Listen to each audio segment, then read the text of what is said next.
Elektromobilių gamintojai, kalbėdami apie elektrinės transporto priemonės, akcentuoja, kad šios ne tik ekologiškos, bet ir labai greitos. Verslo žinios nusprendė pasižiūrėti, kiek iš tiesų greitos. Ir elektriniam BMW i3 metė iššūkį su šiuo radijo bangomis valdomu elektriniu modeliu. Nagi pasižiūrėkime, kuris iš jų greitesnis.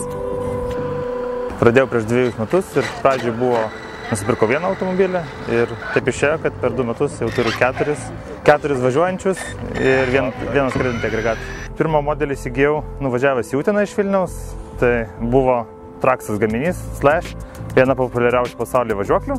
Pradžiai variklis buvo 390 vatų, kokiek laiko jo pasidarė per mažą ir šiuo metu yra 1,7 kW, kas yra beveik 550 kWh. Automobilio dabar maksimalus greitis yra 62 km/h, bet su mažom modifikacijom galima laisvai pasiekti 100, o būtent mano modelis yra, man atrodo, didžiausias išvystęs 254 km/h.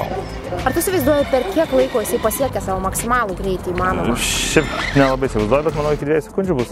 Kai stoja tavo modelis lenktyniauti su BMW i3, jisai yra 7 sekundės per 100, ar tu maniai, kad yra jo įmanoma aplenkti šitą automobilį? Šiaip tai maniau ir kaip per bandymus pamačiau, kad iš tikrųjų pavyko, bet visų pirma dar negalėjau važiuoti pilnu gazu, nes danga buvo ganėtinai grublėta ir dėl geros gyvimas įstodavo tiesą. Maksimalus radijo bangomis valdomo modelio pasiekiamas greitis 62 km/h. Tad išsiaiškinti, kuris greitesnis, teko kuo greičiau įveikiant numatytą atstumą.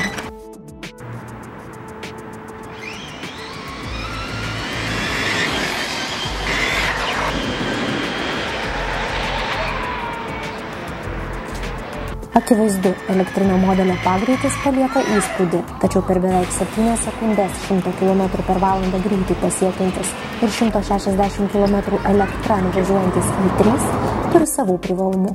Pavyzdžiui, jame patogiai galima įsitaisyti 4, o į bagažinę telpa radijo bangomis valdomas modelis.